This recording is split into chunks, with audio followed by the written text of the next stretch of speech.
Assalamualaikum dan salam sejahtera. Vlog kali ini tim Sorak Media turun Stadium MBPJ untuk tengok match Liga Super ke-14 Selangor bertemu dengan JDT. Sebelum masuk, kita pusing-pusing dululah area stadium tengok apa yang best. Nampak banyak promo awal tahun ni. Yang ini sajalah kita orang record video bulan. Acak-acak berat. Security dalam stadium memang ngam. Marshal, polis memang ada dekat keliling stadium. Dalam luar stadium penuh. Memang tak ada peluang lah nak tengok Melayu sama Melayu gaduh sebab sebiji bola. Bila dah masuk stadium ni, kita layan tengok player Selangor dan JDT warm up. Tengok Syihan santai-santai main tangkap-tangkap bola.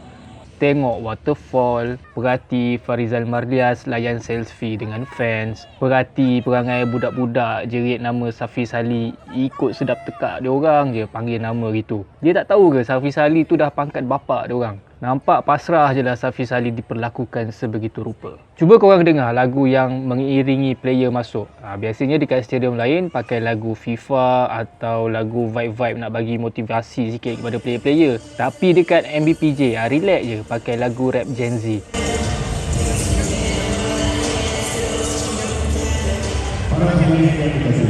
Kehadiran fans just nice. Nampak penuh jugalah stadium. Cuma kita orang kekok sikit bila duduk area tempat duduk rendah ni. Nampak macam jauh betul lah player dekat hujung sana. Biasa point of view daripada atas, senang nak baca gameplay. Ini point of view rendah, payah sikit. Sedap-sedap record, tiba-tiba jadi T-score. Time ni memang tak nampak lah siapa yang score. Bila tengok live score, rupanya own goal Richmond Angkrah. So minit ke-7, Selangor 0, JDT 1.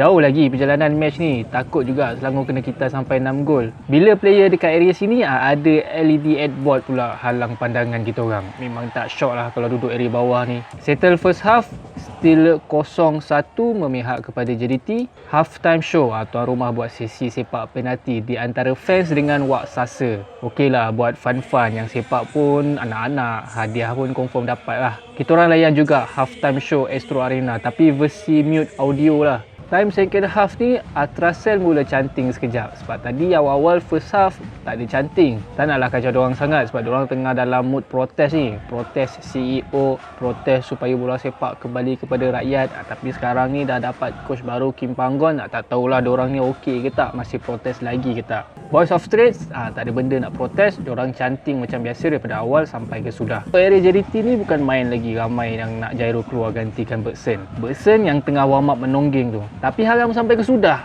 Jairo tak keluar. Bergson masuk ganti Hidalgo. End up Bergson skor gol kedua JDT. Dapatlah fans JDT tengok Bergson joget celebrate gol. Ini bukan Bergson. Ini baru Bergson yang joget tu. So tamat match, Selangor 0, JDT 2. Okey lah daripada kena bantai 6-1. Sambil player JDT tawaf jumpa fans diorang, Atrasel chanting lagu Mana Johan. Sian.